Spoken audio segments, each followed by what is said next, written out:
Hey! Hey! How you doing? Doing fine, how are you? Great. We're talking about Shangri-La Frontier Season 2. Season 2. So we'll try to keep this as spoiler-free as possible. If you haven't seen Season 1 of Shangri-La Frontier, then I will put up here a little link so that you can go and watch our review of Season 1. Basically, it is about a bunch of kids playing video games. Pretty much. Now, what's nice about this is it kind of has like the coolness of an isekai without the like weirdness of being actually trapped in the fantasy world. For sure. Our main character, Sunraku, which is his video game handle, but that's what they call him all the time. He loves playing trash games, and now he's finally playing like the best game in the world, Shangri-La Frontier. Yeah, and he uses a lot of the skills that he has from beating trash games to play Shangri-La Frontier in a totally unique way and doing things no one else is doing and making it further in a lot of ways than other people have. Season 1 and 2 have been both about like 25 episodes. Yeah. Which I think is cool because you really get like a full course every time you watch a season. This season, they just one-upped kind of the first season. I mean, it's very much the same, you know? Giant battles, he's like gaining new moves, he's gaining new abilities. In the first season, one of the big things that happens very early on is he goes up against one of these like legendary monsters that, you know, undefeatable legendary monster kind of things. And at that point, no one had ever beaten one. He doesn't beat it. No. He does not, but he ends up cursed from it. Yeah. Though it's kind of a funny curse. And he can't wear armor, and that's why he's always like shirtless all the time. So, you know, a big thing in season 2 is this idea of like, is he going to be able to get revenge? Is he going to be able to defeat the Lycagon, the giant wolf creature that he wasn't able to beat that first time? Yeah, some new characters get introduced, which I really like. I love all the stuff with Ray, the girl who like secretly loves him Cyger in Zero. IRL, and she's Cyger Zero, Attack Master. And there's a really amazing 5-part fight where she and Sunraku fight together. Yeah. Well, it's so great because she's this adorable, sweet little girl like in real life, but in the game, she's this gigantic, armor-clad like, warrior. Like scary, like Dark Souls Knight, yeah. And also, I love that the smith that he has, the Rabbit Smith, she can make all these like crazy items, and she really ups her skills in this next season. And I mean, it's the thing, like, it is very much just it's more of the same, just more and bigger.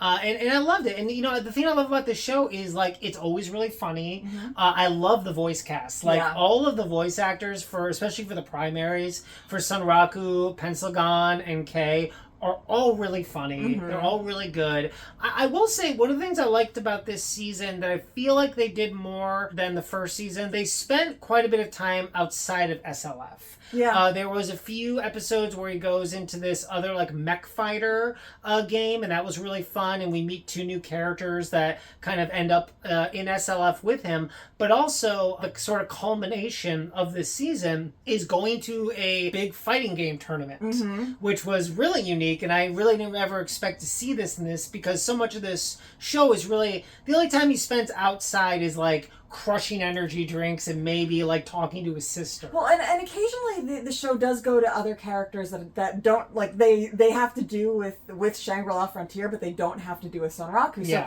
occasionally we see some of the people that are behind the game.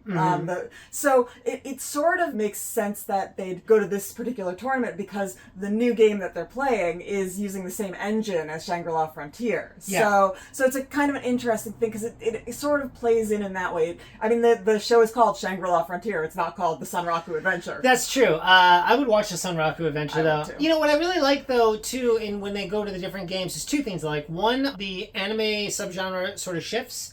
It becomes like a mech anime in the mech episodes, and now that they're playing this game at a tournament called Galaxy of Heroes, it is more like My Hero Academia or something, you know? It's like heroes versus villains, and I love that.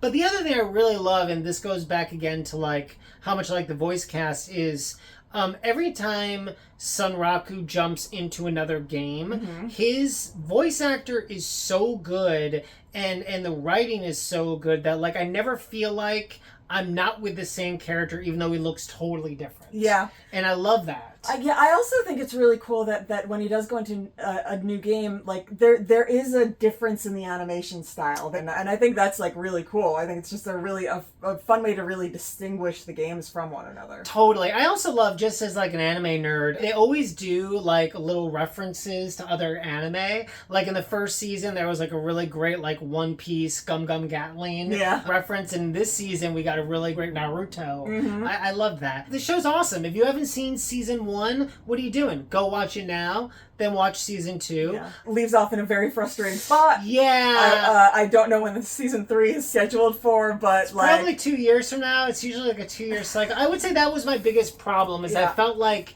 I wasn't keeping track of how many we watched, and like I was like so stoked for the next episode, and then it was like season over, and I was like, no, like, it was a big cliffhanger. The thing is that there are a lot of big fights throughout the season, and they and they're so satisfying, but the season itself leaves off in a very unsatisfying place because you want to get like a conclusion to what's going on. I totally agree. We'll just have to wait. And I also like all the inner workings of the game and how the different groups are sort of coming together or fighting one another in this season. Like they really develop the world of Shangri-La Frontier while also, keeping in the idea that it is basically like World of Warcraft or Diablo or like some, big multiplayer game. I also like that Sunraku is just sort of building a team around himself. Yes. That like there are all these people, some largely from the trash games and other games that he's played, that have ended up sort of following him or coming and joining him on his adventures here. So it's not always with Pencilgon and Kate. So that's really cool. And it'll be really interesting when they all meet up and work together. I agree. And I love his personality, and I love him. I love how people are drawn to him, but not because he's like the most heroic. It's because he's smart and he's crazy, and he can always sort of pull out a win that nobody expects. Yeah. What's really kind of genius about the show is when you're watching these big important fights, you feel like his life is on the line. Even though it's just a kid playing a video game. And like nobody's going to die in this world, Yeah, that's true. I like that it's got that safety in it while also feeling like, the Weatherman fight in the first season was like really epic and really amazing. The big fight in the middle of this season especially was like really epic and really cool. Check out Shangri-La Frontier season 2. All right, guys, so thanks so much for watching. Make sure to like and subscribe. Anna, what's the question? Describe the weirdest skin you've ever created for a video game. Bonus points if it is a giant bluebird mask. And nothing else, pretty much. And that's it. That's it. All right, guys. See you later. Bye.